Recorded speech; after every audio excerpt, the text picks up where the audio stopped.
বউরা কদিন আগে নাকি সাংবাদিক সম্মেলন করেছে, ওদের নাকি মেরুদণ্ডে খুব ব্যথা লেগেছে। তা বলি পুলিশের বউরা, তোমরা কি জানো তোমাদের স্বামীরা থানায় কি কি কেতন করে? খুলবো, খাতা খুলবো।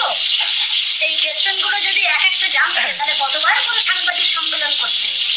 তা বলি, মা মাটির সরকারের মাননীয় মমতা ব্যানার্জির সহযোদ্ধা গুণধর অনুব্রত বাঁশির সুরে সুরে কীর্তন করতে করতে যখন তোমাদের কাছে শোয়ার ইচ্ছা প্রকাশ করছিল, পুরুষের বউ পুরুষের মায়ের কাছে ছুটে যেতে ইচ্ছে করছিল, বলে সেই সময় খুব সুসুরি লেগেছিল। তখন একবার মনে হয়নি সাংবাদিক সম্মেলন করি? তখন মনে হয়নি যে না, আমাদেরকে খুব অসম্মান করেছে? তা বলি, আপনাদের স্বামীরা যে মাননীয়ার পা চাটে, মাননীয়ার চটি চাটা হয়ে যে দলদাস হয়ে কাজ করে, ওই তখন তো একবার মনে হয় না সাংবাদিক সম্মেলন করি? তোমাদের স্বামীরা যখন সে বহির্ভূত টাকা বান্ডেল বান্ডেল টাকা নিয়ে যখন বাড়িতে আসে, ওই তখন একবার মনে হয় কিন্তু যে সাংবাদিক সম্মেলন করে জানাই যে আমার স্বামীর যা মাইনে তার চেয়ে বেশি টাকা বাড়িতে আসছে। কিসের টাকা? তখন তো খুব খেতে মিষ্টি লেগেছিল না, তখন সাংবাদিক সম্মেলন করে জানাতে চাই। আপনাদের পতিরা আর্জি করে যখন ওই ডাক্তার মেয়েটির তদন্তে গাফিলতি করছিল, ওই তখন তো মনে হয়নি আপনাদের একবার গামছা পরে সাংবাদিক সম্মেলনে বসি? আজকে খুব হাতে লেগেছে। বলি, কোথায় ছিল সেদিনের সেই মান সম্মান? যেদিন ওই মেয়েটাকে ওইভাবে মানে ওই মাননীয়ার কথা শুনে চুরি করে ডেড বডিটাকে নিয়ে শ্মশানে পুড়িয়ে দিতে যাচ্ছিল, তখন কোথায় ছিল আপনাদের ব্যাকবোন? কোথায় ছিল আপনাদের মান সম্মান বেশি?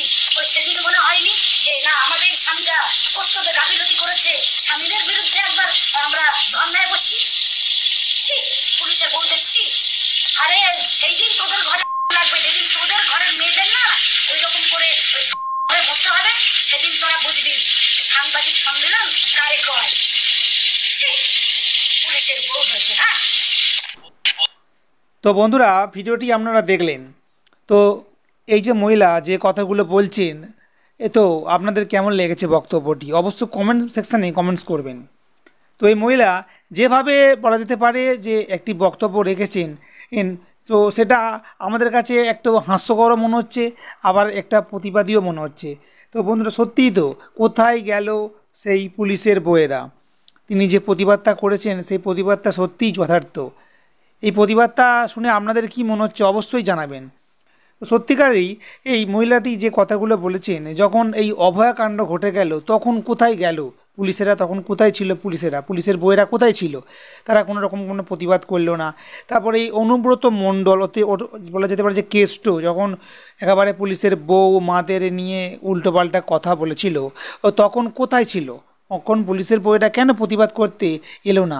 এছাড়াও বলা যেতে পারে, যখন দিদির কথা শুনে দলদাস হয়ে এই সাধারণ মানুষের ওপর পুলিশ অত্যাচার করছে, বলা যেতে পারে এই যে রাস্তার ধারে যে বড় বড় যে গাড়িগুলো দাঁড় করে ড্রাইভারদের ওপর যে অত্যাচার করছে, যে ঘুষ খাচ্ছে, তখন কোথায় থাকে এই পুলিশের বউয়েরা? তখন কোনো প্রতিবাদ তো কেউ করে না।